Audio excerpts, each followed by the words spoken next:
வணக்கம் நண்பர்களே, அனைவருக்கும் குமாருடைய அன்பு வணக்கங்கள். 6ஆம் வகுப்பு வரலாறு புத்தகம், குறிப்பாக முதல் பருவங்க. இந்த முதல் பருவத்திலிருந்து நம்ம கேள்விகளை பார்க்க போகிறோம். முதல் பருவத்தில் 4 பாடத்தை கொடுத்துருக்காங்க. 4 பாடத்திலிருந்தும் மிக முக்கியமான 75 கேள்வியை நான் கொண்டு வந்திருக்கேன். தேர்வில் வரக்கூடிய கேள்விகள். ஸோ வீடியோவை முழுமையாக பார்த்து யூஸ் பண்ணிக்கோங்க. நம்ம ஒவ்வொரு டாப்பிக்காக பார்க்கலாம். ஃபஸ்ட்டு நம்ம பார்க்க போகிற பாடம் வரலாறு என்றால் என்ன. ஹிஸ்டோரியா என்பது எம்மொழிச்சொல். இதற்கான பதில் கிரேக்க மொழிச்சொல். இதனுடைய பொருள் விசாரித்தல் மூலம் கற்றல். இந்த ஹிஸ்டோரியா அப்படிங்கிற வார்த்தையிலிருந்து தான் ஹிஸ்ட்ரி அப்படிங்கிற வார்த்தை வந்திருக்கு. வெற்றிக்கு பிறகு போரை துறந்த முதல் அரசர் யார்? இதற்கான பதில் அசோகர். உலகிலேயே முதலில் விலங்குகளுக்கும் தனியே மருத்துவமனை அமைத்தவர் யார்? இதற்கான பதில் அசோகர்.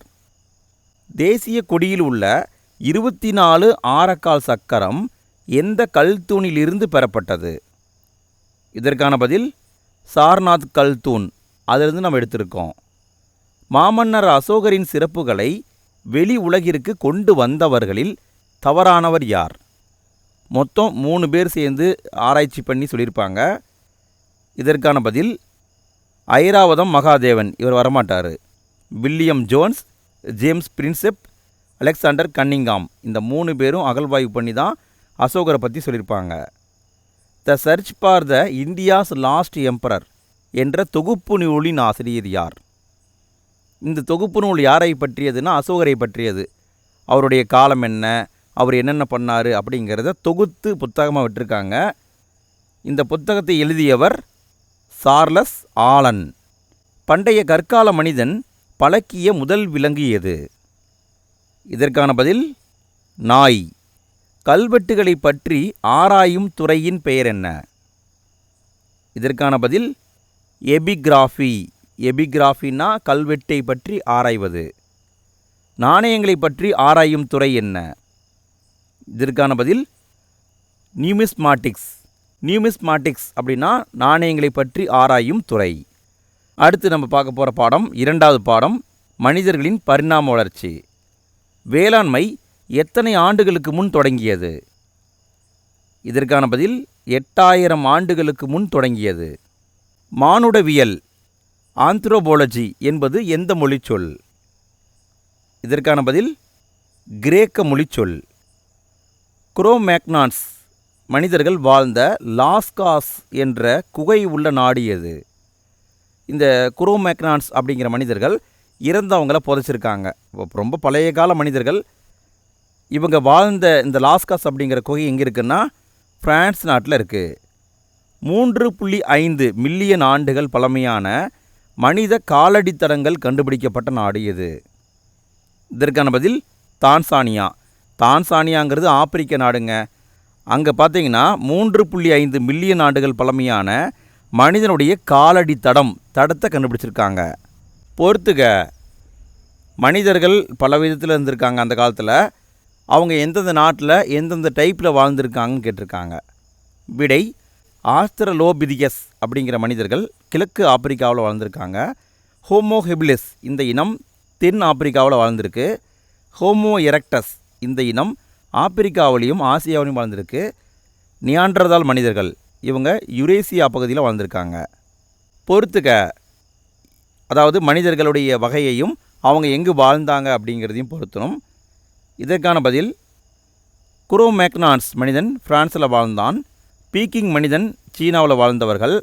ஹோமோசெப்பியன்ஸ் ஆப்பிரிக்காவில் வாழ்ந்தவர்கள். ஹைடல்பர்க் மனிதன் லண்டனில் வாழ்ந்தவர்கள். நேராக நிமிர்ந்த மனிதன் நெருப்பின் பயனை அறிந்த மனிதன் யார்? நேராக நிமிர்ந்து நின்ற மனிதன் ஃபஸ்ட்டு நேராக நிமிர்ந்து நின்றுருக்கான். நெருப்பினுடைய பயனை கண்டுபிடிச்சிருக்கான்.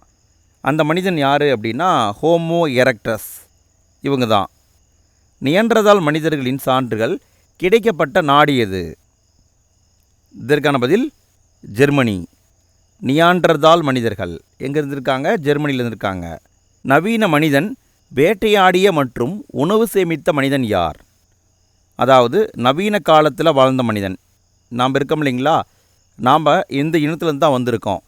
நவீன கால மனிதன், வேட்டையாடிய மனிதன், உணவை சேமித்த மனிதன் யார்? இதற்கான பதில் ஹோமோசெப்பியன்ஸ். தமிழ்நாட்டில் உள்ள தொல்பழங்கால பாறை ஓவியங்களை பொறுத்துக. எந்த இடத்துல எந்த பாறை ஓவியம் இருக்குன்னு பொருத்தணும். விடை: கீழ்வளை என்பது விழுப்புரத்தில் இருக்குது, உசிலம்பட்டி மதுரையில் இருக்குது, குமுதிபதி மாவடைப்பு கோவையில் இருக்குது, பொறிவரை என்பது கரிக்கையூர் அதாவது நீலகிரி மாவட்டத்தில் இருக்குது. இரு கால்களால் நடந்த முதல் மனிதன் யார்? இதற்கான பதில் ஆஸ்ட்ரலோபிதியஸ். இந்த மனிதன் தான் 2 காலால் நடந்த முதல் மனிதன். அடுத்து நம்ம பார்க்க போகிற பாடம் 3வது பாடம், சிந்துவெளி நாகரிகம். ஹரப்பா நகரத்தின் இடிபாடுகளை முதலில் நூலில் குறிப்பிட்டவர் யார்? இதற்கான பதில் சார்லஸ் மேசன். 1924இல் இந்திய தொல்பொருள் ஆய்வுத்துறையின் இயக்குனர் ஆனவர் யார்? இதற்கான பதில் சர் ஜான் மார்ஷல். ஹரப்பாவிற்கும் மொகஞ்சதாரோவிற்கும் இடையே பொதுவான அம்சம் இருப்பதை கண்டுபிடித்தவர் யார்? இதற்கான பதில் ஜான் மார்ஷல். இந்திய தொல்லியல் துறை அதாவது ஏஎஸ்ஐன்னு குறிப்பிடுவாங்க, உருவாக்கப்பட்ட ஆண்டு எது? இதற்கான பதில் 1861.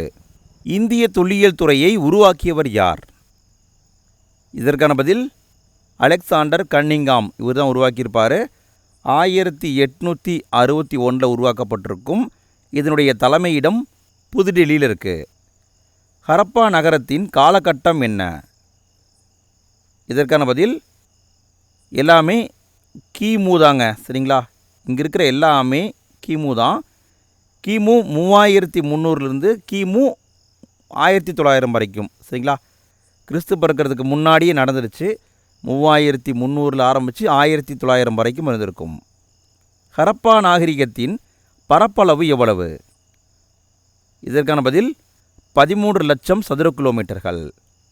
ஹரப்பா நாகரிகத்தில் பெரிய நகரங்கள் எத்தனை? இதற்கான பதில் 6 பெரிய நகரங்கள் இருந்திருக்கு.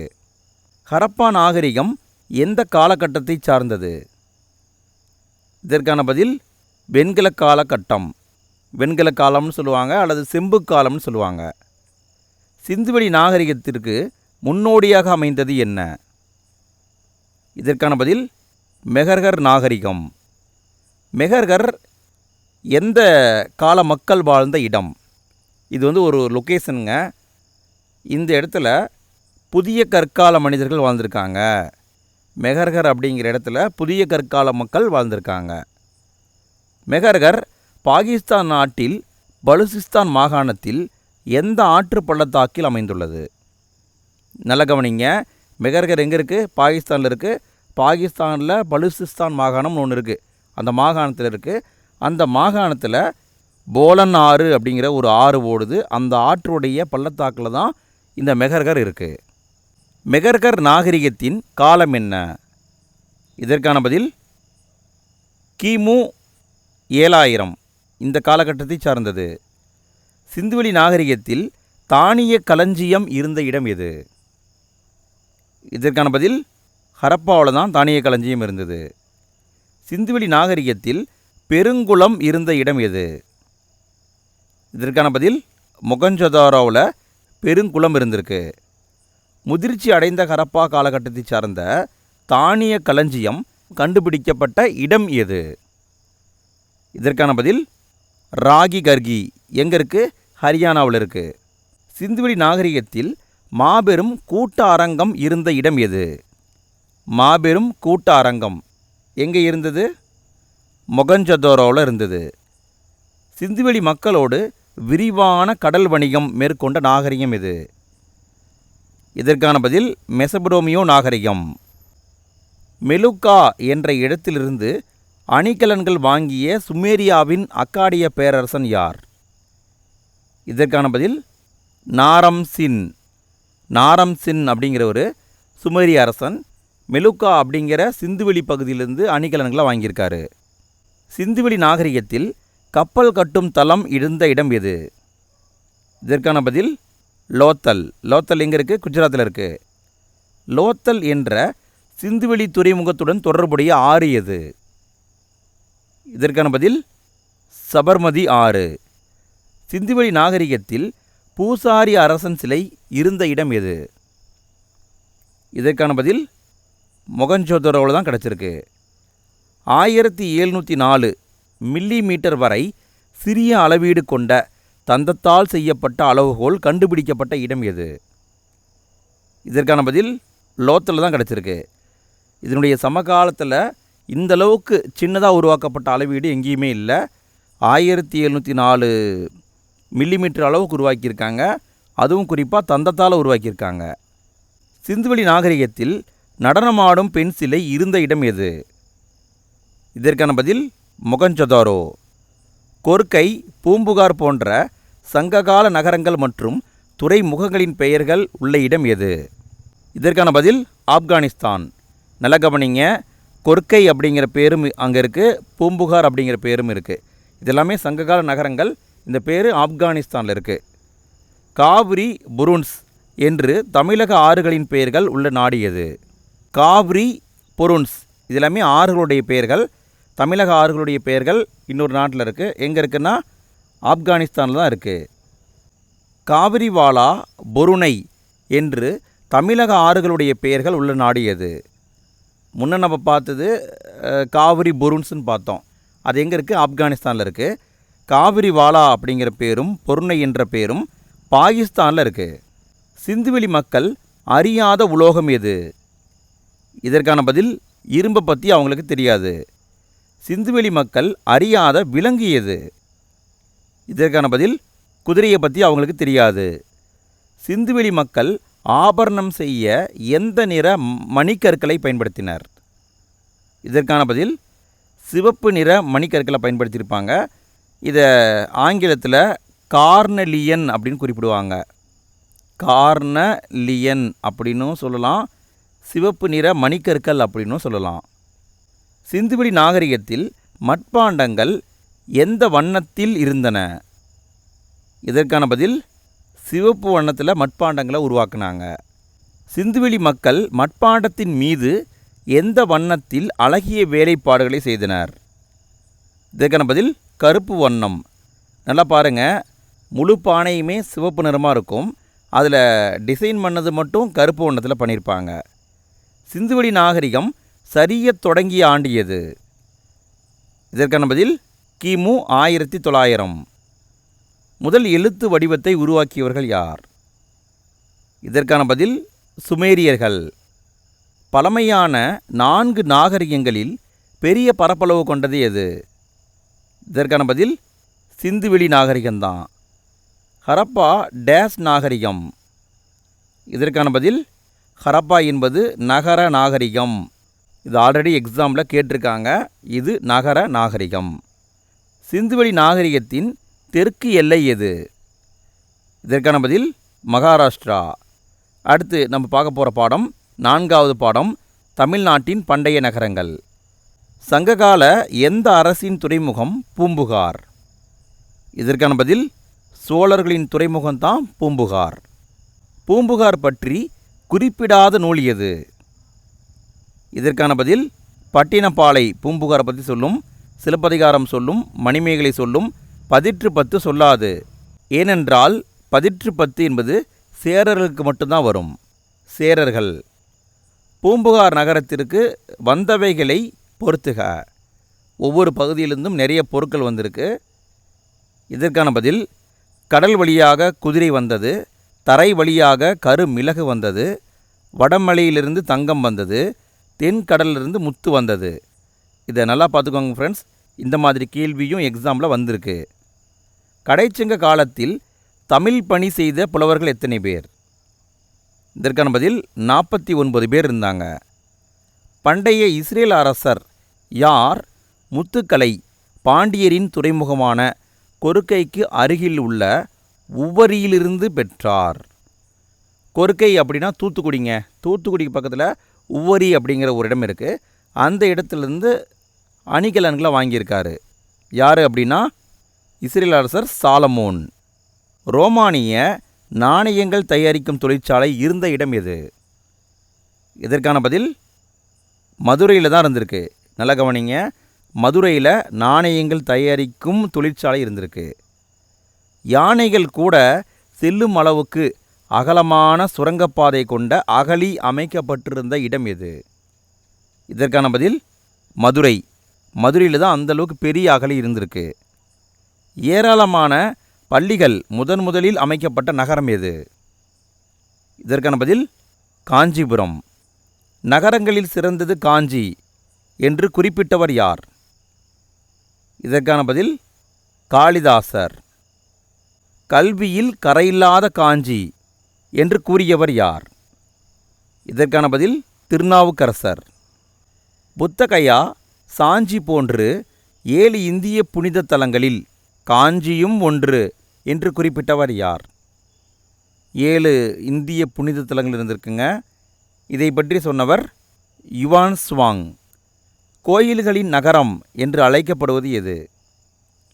இதற்கான பதில் காஞ்சிபுரம். ஏரிகளின் மாவட்டம் என அழைக்கப்படுவது எது? இதற்கான பதிலும் காஞ்சிபுரம்தான். நீர் மேலாண்மைக்கு சிறந்த சான்றாக திகழும் நகரம் எது? இதற்கான பதில் காஞ்சிபுரம். அடுத்த கேள்வியை பாருங்கள், பொறுத்துக. ஒவ்வொரு நாட்டுக்கும் ஒரு ஸ்பெஷாலிட்டி இருக்குது. சோழ நாடு சோறு உடைத்து, பாண்டிய நாடு முத்துடைத்து, சேர் நாடு வேலமுடைத்து, தொண்டை நாடு சான்றூர் உடைத்து. பாண்டிய நாட்டை பற்றி குறிப்புகள் எழுதிய கிரேக்க வரலாற்று ஆசிரியர் யார்? ஃப்ரெண்ட்ஸ், இந்த கேள்விக்கான ஆன்சரை பார்க்கறதுக்கு முன்னாடி நம்ம வீடியோ பிடிச்சிருந்தால் லைக் பண்ணுங்கள் ஃப்ரெண்ட்ஸ், கமெண்ட் பண்ணுங்கள் ஃப்ரெண்ட்ஸ், உங்கள் ஃப்ரெண்ட்ஸுக்கும் ஷேர் பண்ணி விடுங்க. வீடியோவுக்கு ஹைப் அப்படிங்கிறதையும் நீங்கள் விருப்பப்பட்டால் கொடுக்கலாம். நீங்கள் ஹைப் அப்படிங்கிறத கொடுத்தீங்கன்னா இன்னும் நிறைய பேருக்கு இந்த வீடியோவை யூடியூப் காட்டும். எங்களுக்கு சப்போர்ட் பண்ணணும் அப்படின்னு தோணுச்சுன்னா எல்லாத்தையும் பார்த்து பண்ணிவிடுங்க ஃப்ரெண்ட்ஸ். சரி, ஓகே, விடையை பார்க்கலாம். பாண்டிய நாட்டை பற்றி குறிப்புகள் எழுதிய கிரேக்க வரலாற்று ஆசிரியர் மெகஸ்தனிஸ். நாலங்காடி அல்லங்காடி இருந்த நகரம் எது? இதற்கான பதில் மதுரை. 75வது கேள்வி, கடைசி கேள்விங்க. வங்காள விரிகுடாவுடன் தொடர்பில்லாத நகரம் எது? இதற்கான பதில் தொண்டி தான் தொடர்பில்லாத நகரம்.